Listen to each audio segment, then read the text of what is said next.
Hello guys, welcome back to your favourite YouTube channels energy learning. और आज हम लोग बात करने वाले हैं लेक्चर 2, जो कि है हमारे बायोलॉजी क्लास 10th का third chapter, how do organism reproduce.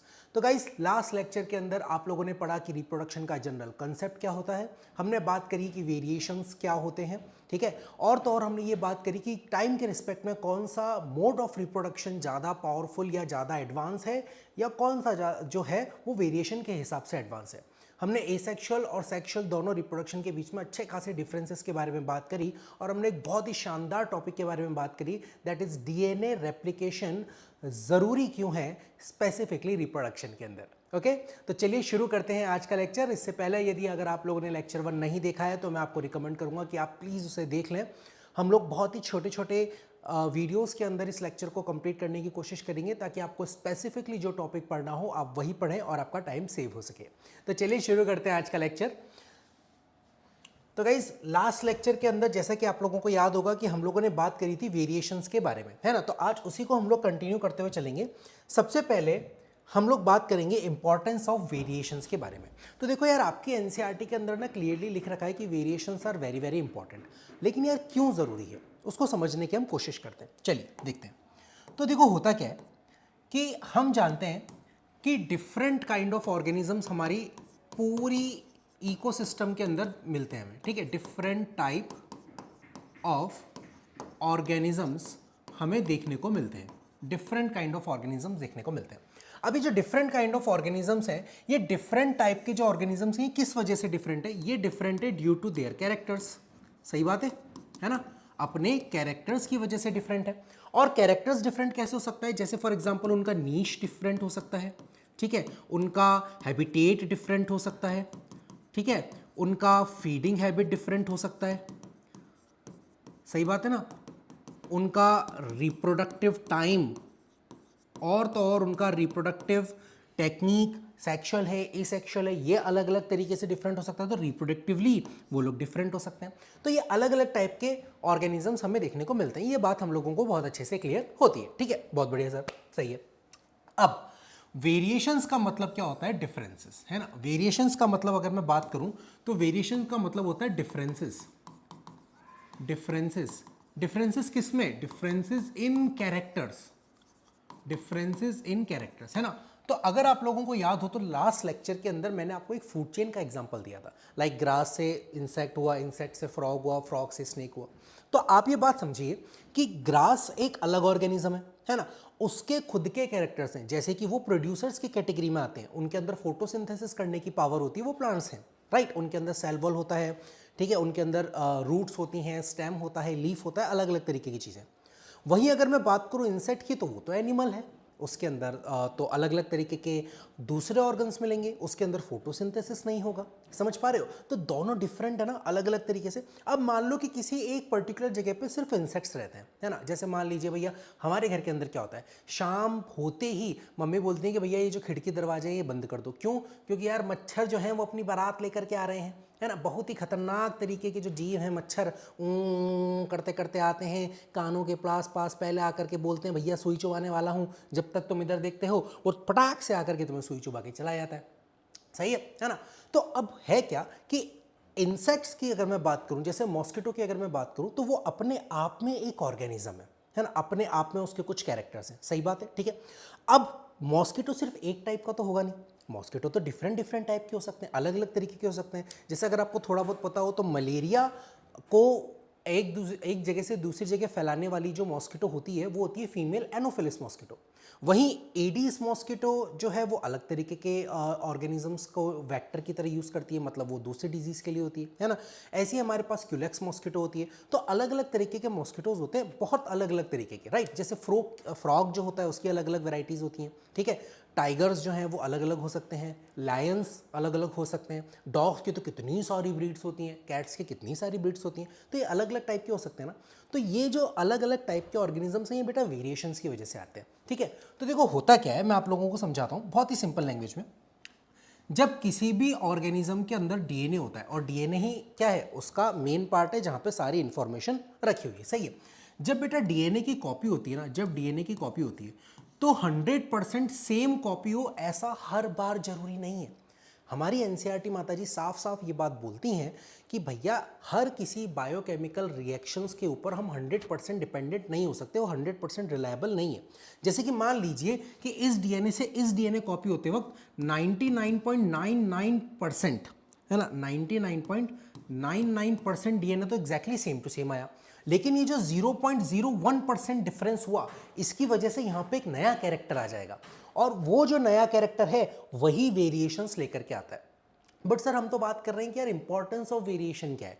तो देखो इंपॉर्टेंस ऑफ वेरिएशन क्या है कि अलग अलग तरीके के कैरेक्टर्स की ज़रूरत होती है नेचर को अपना बैलेंस बनाने में, है ना। हमने पहले भी ये बात करी थी कि रिप्रोडक्शन ज़रूरी क्यों होता है। रिप्रोडक्शन क्यों ज़रूरी होता है? ताकि स्पीशीज़ की कंटिन्यूटी मेंटेन रहे, राइट, सही बात है ना। तो उसी तरीके से बेटा नेचर को अलग अलग तरीके के ऑर्गेनिज्म चाहिए ताकि उसके जो साइकिल्स है वो कंप्लीटली चलते रहे।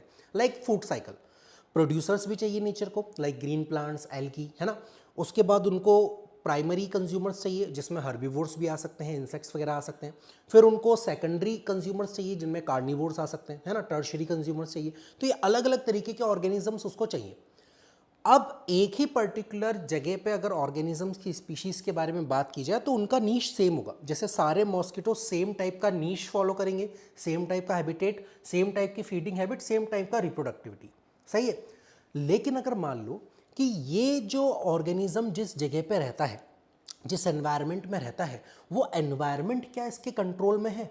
सोच के देखो एक बार यार, कब बहुत ज़्यादा धूप पड़े, कब टेम्परेचर अचानक से बढ़ जाए, कब कम हो जाए, है ना, कब पानी एकदम से बहुत ज़्यादा बरसात आने लग जाए, कभी एकदम सूखा पड़ जाए, ये सारी चीज़ें एनवायरनमेंट की होती है ना। ये सारी की सारी चीज़ें ऑर्गेनिज्म के कंट्रोल में तो है नहीं, सही बात है ना। तो ये जो ऑर्गेनिज्म है ये किसके ऊपर डिपेंड कर रहा है बेटा? अपने एनवायरनमेंट के ऊपर डिपेंड कर रहा है। बट एनवायरनमेंट के अंदर अगर किसी तरीके का चेंज होता है, एनवायरनमेंट के अंदर किसी तरीके का चेंज होता है, तो उसमें क्या होता है कि इन ऑर्गेनिजम्स के अंदर सरवाइव करने के लिए कंपटीशन बहुत ज़्यादा बढ़ जाता है। आप इस बात को समझो कि अगर मान लो कोई एक बैक्टीरिया है, ठीक है, कोई एक बैक्टीरिया है जो कि टेम्परेट जोन में रहता है, कोई नॉर्मल फॉरेस्ट के अंदर रहता है, बट अगर मान लो ग्लोबल वार्मिंग से बहुत ज़्यादा गर्मी बढ़ गई तो यार ये बैक्टीरिया तो बेचारा मर जाएगा ना, मर जाएगा ना। अगर सारे बैक्टीरिया एग्जैक्टली सेम टाइप के होंगे तो मर जाएगा। लेकिन यहीं पे ट्विस्ट है बॉस। ट्विस्ट क्या है कि वेरिएशन की वजह से मान लो कि कुछ बैक्टीरियाज में कोई नए तरीके का जीन आ गया, कोई नया ही तरीके का कैरेक्टर आ गया, है ना। जैसे कि मान लो फॉर एग्जांपल यहाँ पे बहुत सारे बैक्टीरिया थे, ठीक है, यहाँ पे मान लेते हैं हम लोग बहुत सारे बैक्टीरियाज हैं, ठीक है, ये बहुत सारे बैक्टीरियाज हैं, ये अलग अलग अलग तरीके के बैक्टीरियाज हैं। लेकिन जब ये अपने आप को डिवाइड कर रहे थे तो इसमें से कुछ बैक्टीरिया में नए नए जीन्स आ गए, कुछ बैक्टीरिया में नए जीन्स आ गए, है ना। अपन इसको अलग कलर से ले लेते हैं, देखो ये वाले, ये कुछ नए जीन्स आ गए, है ना। तो अब क्या हुआ बेटा, मैं ये बोल रहा हूँ आप लोगों को कि ये जो सारे बैक्टीरिया थे, ये जो सारे के सारे बैक्टीरिया थे, ये exactly same to same copy से बन रहे थे। लेकिन वहीं पर ये जो बैक्टीरिया बने, ये जो नए बैक्टीरिया बने, इनके अंदर क्या आया? स्लाइट चेंज आया। इनके अंदर क्या आया? स्लाइट चेंज आया, वेरिएशन आया। अब ये वेरिएशन कैसा हो सकता है? अगर मान लो ये वेरिएशन ऐसा हुआ कि इन बैक्टीरियाज को हाई टेम्परेचर को सपोर्ट करने में या हाई टेम्परेचर के अंदर अपने आप के सिस्टम को सपोर्ट करने में हेल्प कर रहा है, तो यानी कि मैं ये कहना चाह रहा हूं कि ये वाला जो वेरिएशन आया, इसने इस बैक्टीरिया को पावर दी कि ये सर्वाइव कर सकता है। सर्वाइव कर सकता है कहां पे? इन हाई टेम्परेचर्स। सर्वाइव कर सकता है इन हाई टेम्परेचर्स। सोच के देखो एक बार। तो इसका मतलब क्या है कि अगर मान लो नेचर अपने आप को चेंज करती है तो बेटा ये वेरिएशंस ही हैं जो ऑर्गेनिज्म को बचाते हैं। सोच के देखो ना यार, अगर मान लो क्लास में सारे बच्चे एग्जैक्टली एक जैसे हैं, है ना, एग्जैक्टली एक जैसे हैं, सबका दिमाग बिल्कुल एक जैसा है, सब दिखते एक जैसे हैं, सबका सेम इंटेलेक्चुअल है, तो मैं किसी भी पेपर को दूंगा तो या तो सबके 100 आउट ऑफ 100 आएंगे या सबके सब फेल हो जाएंगे, है ना।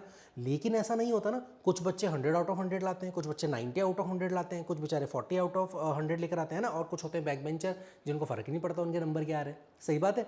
तो मैं आपको ये कहना चाह रहा हूँ कि ये अलग अलग अलग नंबर क्यों आ रहे हैं? पेपर तो सबका सेम था ना भाई, क्वेश्चन पेपर तो सबका सेम था, फिर ये अलग अलग नंबर क्यों आ रहे हैं? ये अलग अलग नंबर आ रहे हैं बेटा क्योंकि सारे के सारे ऑर्गेनिज्म क्लास में आपके सारे के सारे बच्चे एग्जैक्टली सेम नहीं है। बिल्कुल उसी तरीके से जब भी डीएनए अपने आप को कॉपी करता है तो उसमें थोड़ा बहुत वेरिएशन आ सकता है, थोड़ा बहुत चेंज आ सकता है, और उस चेंज की वजह से क्या आता है, वेरिएशंस आते हैं। और ये जो वेरिएशंस होते हैं, ये जब एनवायरनमेंट अपने आप को चेंज करता है तो उस ऑर्गेनिज्म के सर्वाइवल में ज़रूरी होते हैं। ठीक है, तो यानी कि यहाँ मैं क्या लिख रहा हूँ कि ये जो वेरिएशन है, जब एनवायरनमेंट चेंज होगा तो they will help in survival of organism. ये ऑर्गेनिज्म के सर्वाइवल में मदद कर रहे हैं। यानी कि जितने डिफरेंट टाइप के कैरेक्टर्स होंगे, भाई आपके किचन में जितने अलग अलग तरह के मसाले होंगे उतने बढ़िया बढ़िया खाने आप बना पाओगे, है ना। अगर खाली नमक और मिर्ची दो ही चीज़ें हैं तो फिर कितने बना पाओगे यार, क्या ही बना लोगे तुम, समझ पा रहे हो। तो जितने डिफरेंट टाइप ऑफ कैरेक्टर्स उतने different type of survival powers होते हैं। कोई बैक्टीरिया बहुत हाई टेम्परेचर में अपने आप को प्रोटेक्ट कर सकता है, तो कोई बैक्टीरिया बहुत कोल्ड एनवायरनमेंट आइस कंडीशन के अंदर अपने आप को प्रोटेक्ट कर लेता है। कोई बैक्टीरिया फोटोसिंथेसिस होता है, यानी कि उसको किसी और की ज़रूरत ही नहीं है। जबकि कुछ बैक्टीरिया जो होते हैं वो डिजीज़ कॉजिंग होते हैं, तो उनको किसी और के अंदर घुसना पड़ता है ना। भाई खाना वाना खाने के लिए हमें तो बीमारी होती है ना, जैसे for example cholera, vibrio cholera इसे होती है, ट्यूबरकुलोसिस है ना, माइकोबैक्टीरियम ट्यूबरकुलाई से होती है। ये सब क्या है, बैक्टीरिया ही तो है भाई। ये बैक्टीरिया मेरे अंदर घुस गए, समझो। लेकिन अगर मैं ब्लू ग्रीन एल्गी साइनोबैक्टीरिया की बात करूं तो उसको अगर मैं खा लूं तो मुझे डिजीज नहीं करेगा, समझ पा रहे हो। क्यों? क्योंकि वो पैरासिटिक बैक्टीरिया ही नहीं है, वो तो फोटोसिंथेटिक बैक्टीरिया है। Got it. तो वेरिएशंस जो होते हैं ना बेटा, वेरिएशन सर्वाइवल में मदद करते हैं। अब एक बहुत ही प्यारा क्वेश्चन आप लोगों को मिलेगा। देखो, मैं इंटेक्स क्वेश्चंस आप लोगों को स्पेसिफिकली कराऊंगा, वो इसलिए कराऊंगा क्योंकि इंटेक्स क्वेश्चंस ना बहुत बढ़िया तरीके के कंसेप्ट पूछे जाते हैं। देखो, चैप्टर के पीछे के जो क्वेश्चंस हैं ना वो तुम लोग बहुत आसानी से कर लोगे लेक्चर्स पूरा देखने के बाद, पर ये इंटेक्स क्वेश्चन जो है ना उसमें बहुत शानदार शानदार चीज़ें आती है। देखो मैं आपको समझाता हूँ। सबसे पहले अगर अपन क्वेश्चंस के बारे में बात करें तो जो हमारा पहला क्वेश्चन है वो है बेटा, what is importance of DNA कॉपिंग in the reproduction. क्या इंपॉर्टेंस है डीएनए कॉपी रिप्रोडक्शन के अंदर। तो यार ये जो टॉपिक है ये मैं आपको पिछले लेक्चर के अंदर बहुत अच्छे से क्लियर कर चुका हूँ। डीएनए ही जेनेटिक मटेरियल है, DNA holds all the information, सही बात है। अब अगर मान लो कोई नया सेल बना और उसमें डीएनए नहीं गया तो वो सर्वाइव कैसे करेगा। भाई कोई नया बच्चा पैदा हुआ उसमें दिमाग नहीं है, सोच के देखो, है ना। तुम्हारे बेस्ट फ्रेंड के बारे में बात नहीं कर रहा, ठीक है। लेकिन अगर मान लो कि कोई एक नया बच्चा पैदा हुआ जिसका सेंट्रल नर्वस सिस्टम ही नहीं है, उसके अंदर सेंट्रल नर्वस सिस्टम ही एब्सेंट है, तो यार वो सर्वाइव कर पाएगा क्या? नहीं कर पाएगा ना मेरे भाई, समझ पा रहे हो, है ना। तो डीएनए कॉपी बहुत जरूरी है रिप्रोडक्शन के लिए, क्योंकि जो इन्फॉर्मेशन है आपके पास उसी इन्फॉर्मेशन को तो अगली जनरेशन में पहुंचाना है। इंसान के बच्चे को ही तो जन्म देगा ना इंसान, सही है। हाथी के बच्चे को हाथी जन्म देगा, है कि नहीं? क्यों? क्योंकि हाथी के अंदर डीएनए हाथी का है, इंसान के अंदर डीएनए इंसान का है, समझ पा रहे हो। तो that's why DNA copy is very very necessary. और अच्छे से समझने के लिए आप पिछले वाले लेक्चर को देखो, आपको एकदम क्रिस्टल क्लियर मक्खन की तरह शानदार बढ़िया तरीके से समझ में आ जाएगा, ठीक है। सेकंड वाला देखो, why is variation beneficial for the species but not necessary for an individuals. बहुत ही बढ़िया, बहुत ही मतलब एकदम लल्लन टॉप सवाल आपके सामने जो है स्क्रीन पर, कि वेरिएशन बेनिफिशियल है स्पीशीज के लिए। ये तो बात मुझे समझ में आ गई सर, है ना, कि भाई स्पीशीज में जितने डिफरेंट काइंड के ऑर्गेनिज्म होंगे, अगर एनवायरनमेंट चेंज होगा तो उतने ही ज्यादा उनके सर्वाइवल के चांसेस बनेंगे। बहुत सही बात है, बहुत सही बात है। क्वेश्चन क्या कह रहा है समझो। क्वेश्चन ये बोल रहा है कि वेरिएशन बेनिफिशियल है स्पीशीज के लिए but not necessarily for the individual. मतलब एक पर्टिकुलर ऑर्गेनिज्म को पकड़ूं तो उसके लिए उतना जरूरी नहीं है, स्पीशीज के लिए जरूरी है। अब ये क्या बात हो गई सर, ये क्या कहना चाह रहा है? क्या कहना क्या चाह रहा है? देखो मैं तुम्हें समझाता हूँ, बहुत ही सिंपल सी बात है। मैं अगर तुम्हें ये कहूँ, कि reproduction is important for continuity of species but not for an individual, सोच के देखो, है ना। अगर मान लो इसी क्वेश्चन को मैं ऐसे लिखूं कि वाई इज वेरिएशन को हटा करके मैं इसकी जगह रिप्रोडक्शन लिख दूं, reproduction is beneficial to the species but not necessarily for individual, तो क्या इसका आंसर निकाल पाओगे तुम? सोच के देखो एक बार। कोई एक इंडिविजुअल अगर रिप्रोडक्शन नहीं करेगा तो उससे एनवायरनमेंट पे कोई इफेक्ट पड़ेगा क्या? कोई इफेक्ट नहीं पड़ेगा भाई, उस इंडिविजुअल की लाइफ पे भी ऐसा कोई इफेक्ट नहीं पड़ने वाला। सोच के देखो ना एक बार, अगर एक बैक्टीरिया ने दूसरे बैक्टीरिया को जन्म नहीं दिया, है ना, अगर एक लायन ने अपना रिप्रोडक्शन करके दूसरे लायन या कप्स को जनरेट नहीं किया, या कोई भी एक ऑर्गेनिज्म ले लो, तो उस लायन की जिंदगी पे तो कोई फर्क नहीं पड़ेगा, सही बात है ना।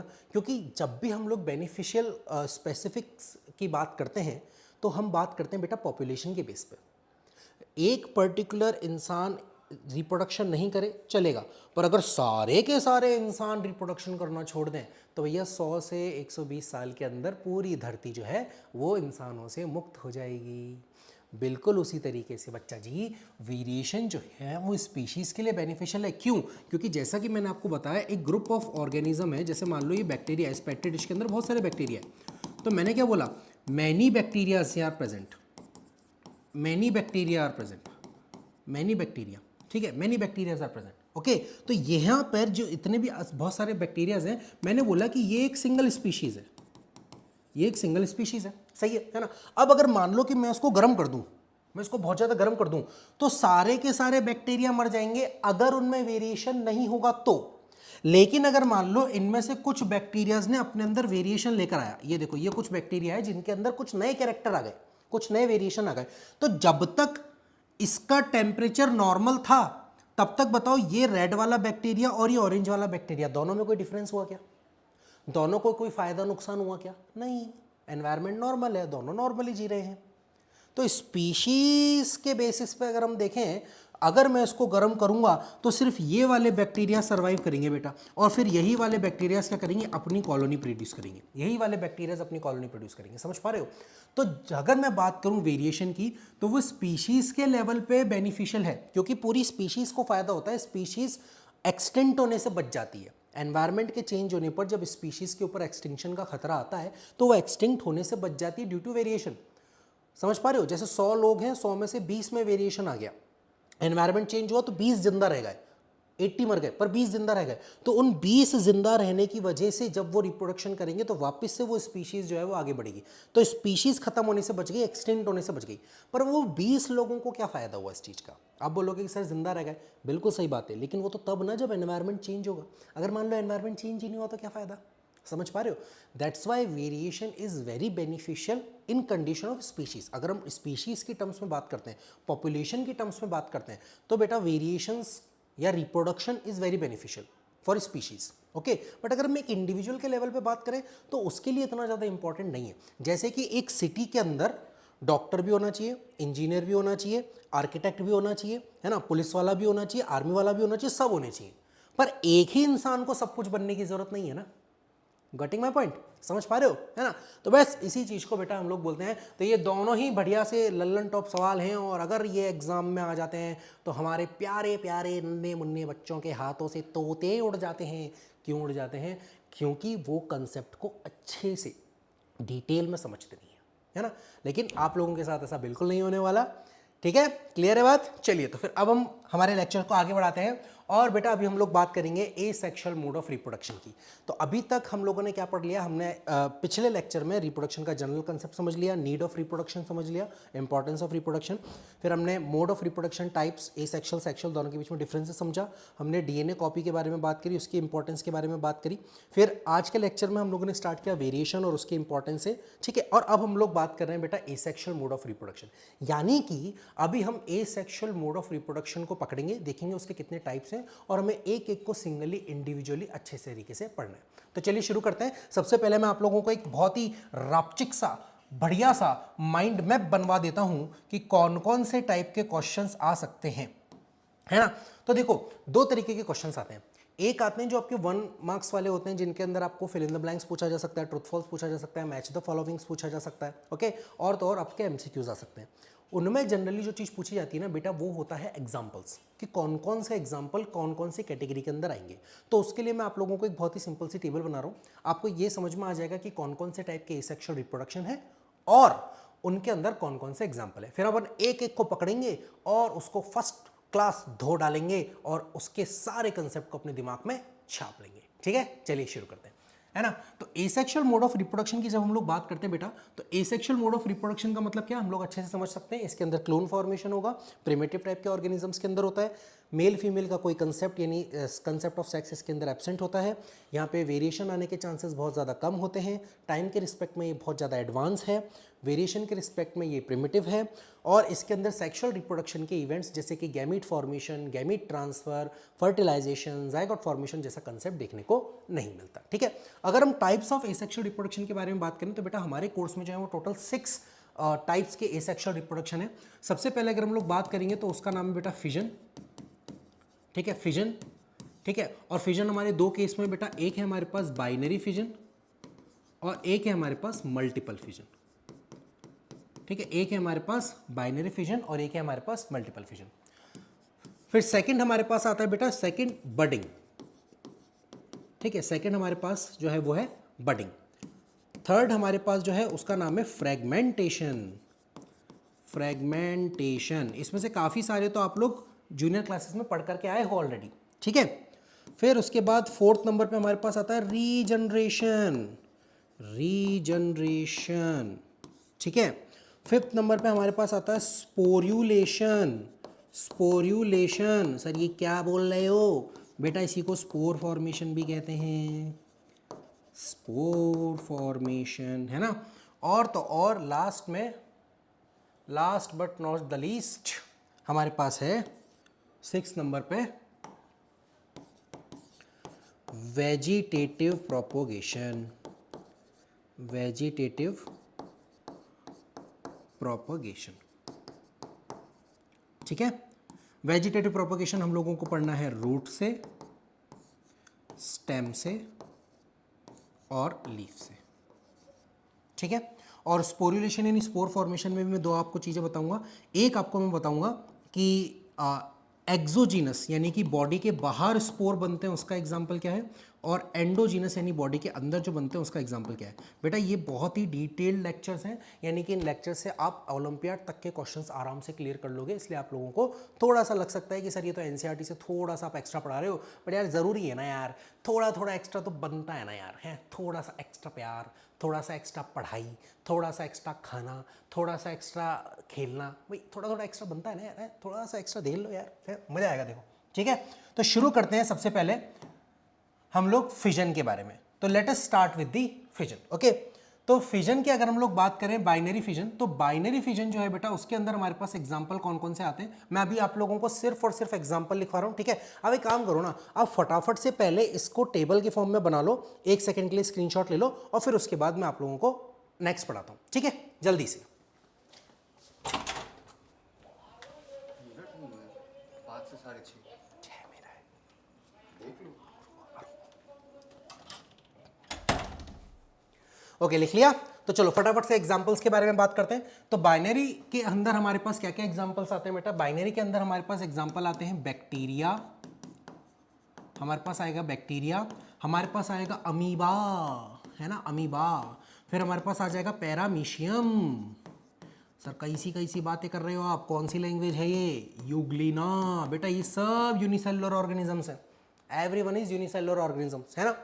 मल्टीपल फिजन का एक एग्जांपल बेटा हमारे पास है, वो है प्लाज्मोडियम मलेरियल पैरासाइट। कई बार एग्जाम में क्वेश्चन आया है, मलेरियल पैरासाइट, मलेरिया कॉज करने वाला ऑर्गेनिज्म है ये, ठीक है। फिर बडिंग की जब हम लोग बात करते हैं बेटा, तो बडिंग के अंदर हमारे पास दो एग्जांपल है, एक है हाइड्रा और दूसरा है ईस्ट। ईस्ट जो है बेटा वो एक तरीके की यूनिसेलुलर फंगस है, यूनिसेलुलर फंजाई। फंजाई जो होते हैं वो मल्टी सेलुलर होते हैं, बट ईस्ट इकलौता जो है हमारे पास वो यूनिसेलुलर है, ठीक है।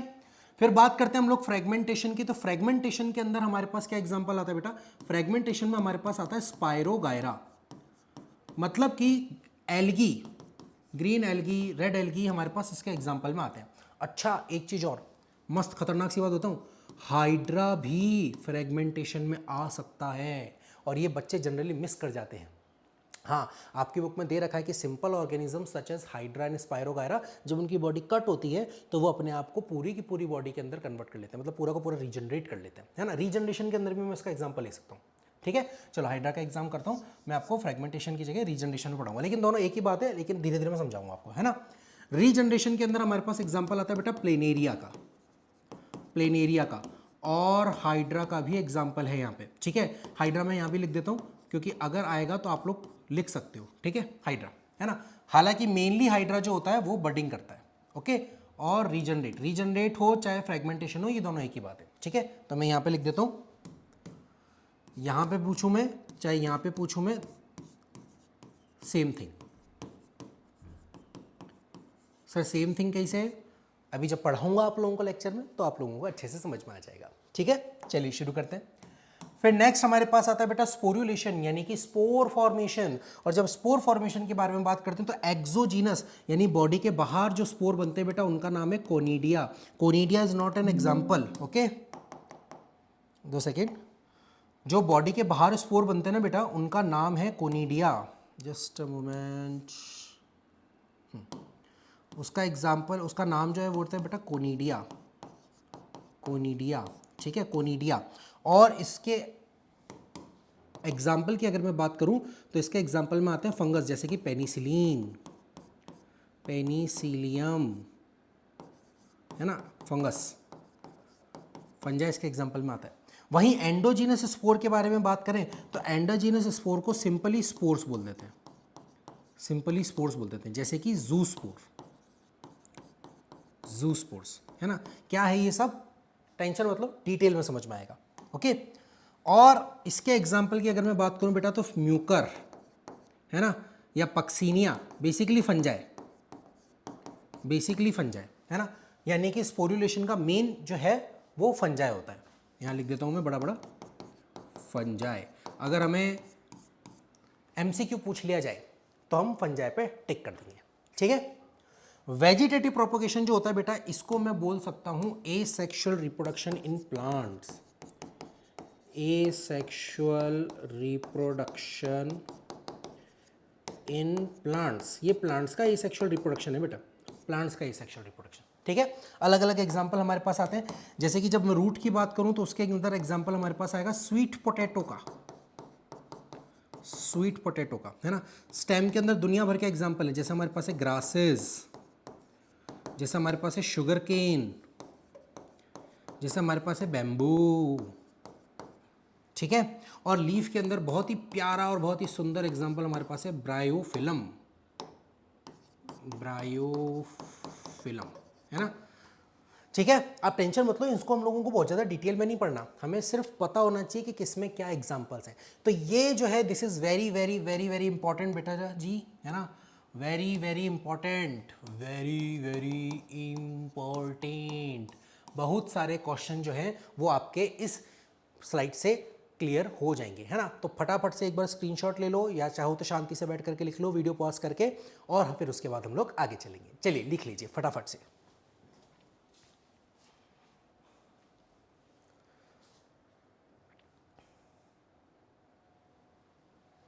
Okay done. चलिए तो अब हम लोगों को क्या करना है बच्चा जी, अब हम लोगों को इनमें से एक एक को पकड़ना है और डिटेल में उसके बारे में बात करनी है, ठीक है। तो अभी मैं इसी लेक्चर के अंदर उस चीज़ को कंप्लीट नहीं करूंगा, क्योंकि मैं चाहता हूं कि आप लोगों को छोटे छोटे पॉइंट्स के अंदर लेक्चर्स मिले, ताकि स्पेसिफिकली जब आपको रिवाइज करना हो या स्पेसिफिकली कोई एक पर्टिकुलर टॉपिक पढ़ना हो तो आप सिर्फ उसी लेक्चर को देखें और आपका टाइम वेस्ट ना हो। तो अब जो आपको थर्ड लेक्चर मिलने वाला है उसके अंदर हम लोग स्पेसिफिकली बात करेंगे बडिंग और फिजन के बारे में। फिर उसके बाद जो हमें लेक्चर मिलेगा उसके अंदर हम बात करेंगे फ्रेगमेंटेशन रीजनरेशन के बारे में, देन स्पोर फॉर्मेशन और फिर वेजिटेटिव प्रोपगेशन। और इस तरीके से हमारा एसेक्सुअल रिप्रोडक्शन हो जाएगा कंप्लीट। तो आई होप आज का कंसेप्ट, आज का टॉपिक आप लोगों को बहुत ही अच्छे से क्लियर हुआ होगा। मिलते हैं हमारे नेक्स्ट वीडियो के अंदर, तब तक के लिए स्वस्थ रहो, मस्त रहो, व्यस्त रहो, जबरदस्त रहो। Take care and stay fit.